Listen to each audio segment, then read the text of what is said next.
What's up, folks? Sean the Average Angler coming at you with another video, and this one is just very simply going to be on what's been producing best for me this January. And here's the thing about fishing, right? We can have seasonal patterns and all that kind of stuff, but until you get out there and start doing it and finding out, you don't really know. I mean, yeah, we have stuff that's starting points, staples that typically work that kind of year, that kind of thing. But it doesn't always translate, right? Quite honestly, I would be saying that, hey, a rip bait, an A-rig, and a jig is going to be my bread and butter in January.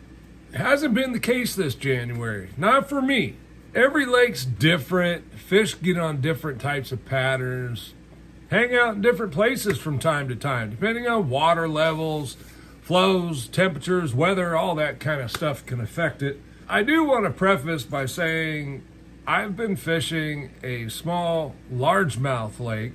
This year just kind of brought me back to really kind of the way I used to fish, techniques I used to fish, and they've been producing really well for me. We're going to go over those baits, and I'm going to talk about what's going to change as we move towards February, because things will start to change. And to be quite honest with you, I expect the bite I'm on to just get better, at least some of this. I'm actually going to go over three techniques that have been working really well for me. First one has been this tube. Now this one is no longer available. This was the old Reaction Innovations Boom Boom tube, and I've been fishing it on a stupid tube head. That's where the weight goes inside, but it still comes out and you rig it weedless. I have another tube video where it covers the rigging. I've been fishing that. I got a little idea that I wanted to, little different rig, which is going to be putting the weight inside. Now, these weights I got, this is one way to do it.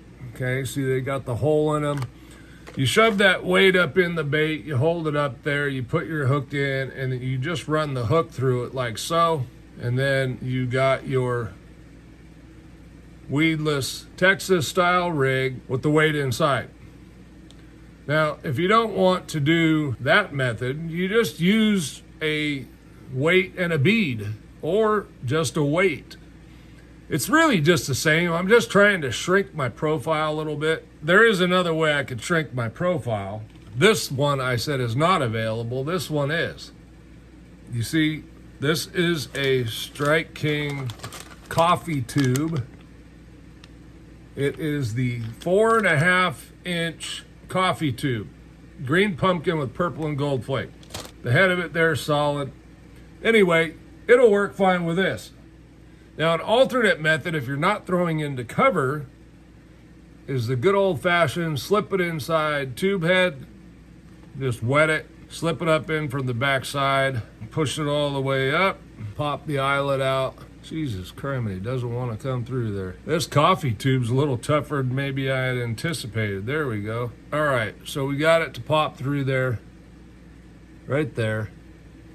So you can tie your line on. Well, one thing about this, that's going to help it spiral. I've been catching them off the bottom, but the spiral's never a bad thing for a fall. I'll let you know how the different rigging methods go. Like I said, I've been rigging it on a stupid tube. It spirals, but my bites have been coming after the bait's been on the bottom. Just trying to expand on it a little bit, see if I can get some more bites. If you're enjoying the content, hit that subscribe button down below. It's free. The number 2 bite has been a Shaky head with a Zman FattyZ. For those that don't know, the FattyZ is really just a different profile, right? You'll see it comes narrower, then goes wider. This color is the deal. It's been really good for me. Kind of a bait fish type color. Throw it out there and fish it like a Shaky head. I am keying on rock formation with this, because that seems to be where my fish are being held.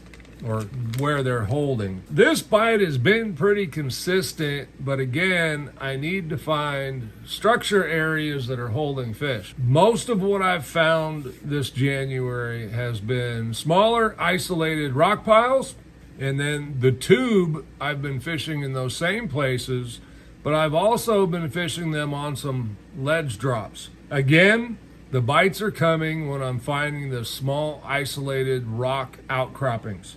Okay, and I mean small, like maybe 2, 3, 4 rocks. It's not a lot, and I'm having to feel it. I can see it on forward facing that it's a drop and that there's some rock mixed in, but the only way for me to really figure it out is to throw into it and feel it. The really good bite, and this is something I'm picking up, I'm going down the bank and fishing it, and when it's on, okay? And that is a Berkley money badger. This size happens to be the 725. This is their biggest one. You see the lip is a bit chewed up from grinding.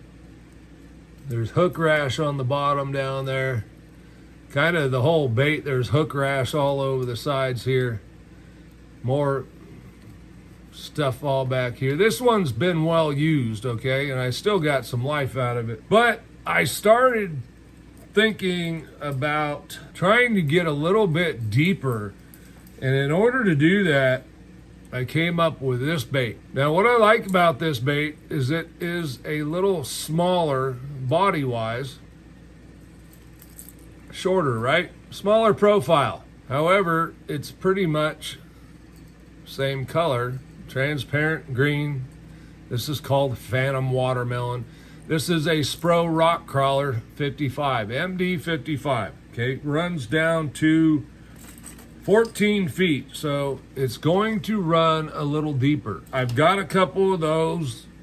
I want to experiment with it, see if I can expand on the crankbait bite, because this is how we learn, right? Maybe that'll be better, maybe it won't be as good. I don't know. Won't find out if we don't try it. That's what we're going to be doing. Last thing I want to add is it's January 20th today. As we're moving into February, we're really going to start seeing that push of pre-spawn females that are going to need to start feeding, and the males are going to start feeding a little bit more. This will typically come when we start to see a little bit warmer temperatures. We've kind of had a cold front here going around, as most of the country has. This was a dead giveaway to where I'm going, and that is the reds are going to start to become a major player in the crankbaits for me. And this rock crawler one is a really good color. What's it called? This one's called Delta Craw. And what I really like about the rock crawler, one, it's a matte flat finish, okay? But it's got that like orangish hue to it, which seems to work really, really well in the spring. And then here we have the money badger. Same type of thing. You'll see the colors are slightly different. This one's shiny, this one's matte. Bills are a little bit different, but both same types of crankbait. Okay, they've got some hunting action to them. The rock crawler runs a few feet deeper. This one's going to be about 10 feet. This runs up to 14. But these are baits that are going to start getting bit as those pre-spawn females start to come up looking for crawdads because they need the protein for their egg development. Now, this is a fantastic way to catch some bigger fish.